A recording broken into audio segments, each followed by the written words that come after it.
सावन हुसैन साहब, आप ये बताएं, आपको गुलकारी का शौक़ बचपन से है या कि इस फील्ड में अब आए हैं, और किस सिंगर को देखकर आए हैं? जनाब, मैं बचपन से ही गाने का शौक़ रखता हूँ।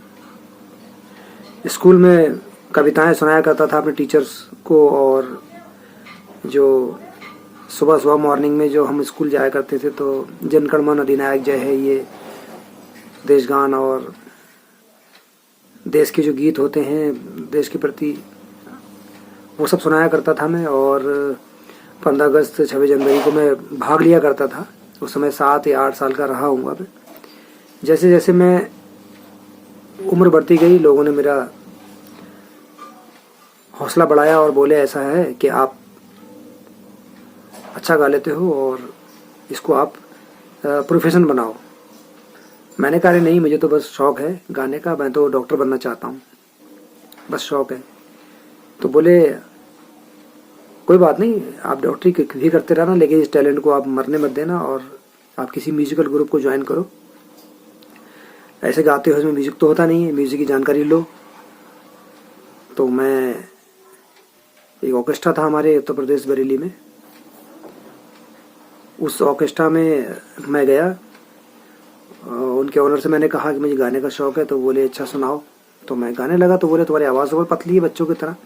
तो मैंने कहा मेरी उम्र छोटी है, मैं क्या कर सकता हूँ। तो बोले ठीक है, कोई बात नहीं, कविताएं वगैरह गाना और कुछ चाइल्ड बच्चों वाले जो सॉन्ग्स होते हैं वो आप गाया करो, जैसे कि साथी तेरे नाम एक दिन जीवन कर जाएंगे, इस तरह से। ऐसे गाता रहा। फिर मैं यंग हो गया स्कूल में।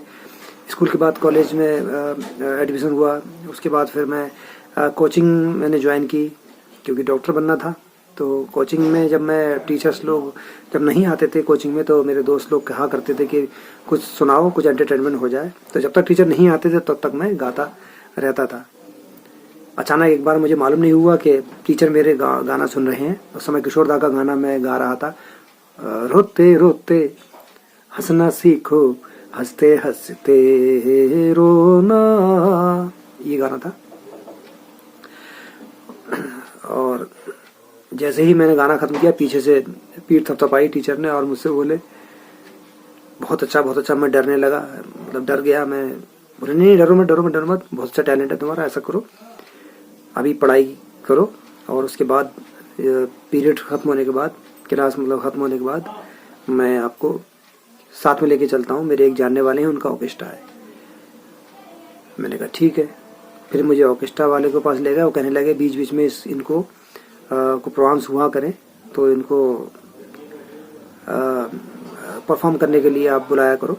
तो बीच में प्रोग्राम होते रहे, तो कई सारे ऑर्केस्ट्रा वालों से मेरे कांटेक्ट हो गए। और जब मैं यंग हुआ, मतलब 18-19 साल के आसपास, तब तक मैं उत्तर प्रदेश बरेली में मतलब काफ़ी पॉपुलर हो गया था। उसके बाद फिर मैं दिल्ली आ गया। दिल्ली आने के बाद यहाँ पे कुछ म्यूजिक कंपनियाँ थीं, उनसे मैं कांटेक्ट किया। स्टार्टिंग में मुझे भोजपुरी गाने और हरियाणवी गाने के लिए मुझे ब्रेक मिला। काफ़ी सारे एल्बम्स में हरियाणवी और भोजपुरी गाने मैंने गाए। और इस तरह से वो गाने जब सुपर हिट हुए, लोगों ने कहा कि अब और सीखो आप और तालीम लो। तो फिर मैंने बेसिक तो क्लासिकल का सीखा मैंने। मेरे दोस्त थे, बसंत नाम के, बंगाल के हैं वो। उन्होंने कहा तुम बेसिक जरूर सीखो क्लासिक, क्योंकि बॉलीवुड में अगर आपको नाम कमाना है, काम करना है, तो सीखना पड़ेगा। ये पुराने गाने रफी दा के, किशोर दा के आपसे नहीं गवाए जाएंगे, आपसे वो गाने गवाए जाएंगे जो नए होंगे। आप तब कैसे गाओगे, वो नया गाना कैसे गाया जाएगा, वो आपको सीखना है। किशोर दा, रफी दा के या पुराने सिंगर्स के आप गाना गा रहे हो, ये अच्छी बात है, लेकिन ये तो आप शौक के लिए गा रहे हो, लोगों का दिल बना रहे हो। लेकिन जब नए गाने बनेंगे तो आपको मुश्किल पड़ेगा। तो आप बेसिक तो कम से कम सीख लो, जिससे कि नए गाने, नए कंपोजिंग आप तुरंत उसको कैच कर सको।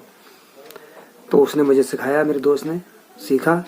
हालांकि मैं आज भी सीख रहा हूँ, और इस तरह से मैं बॉलीवुड में अभी भी काम कर रहा हूँ।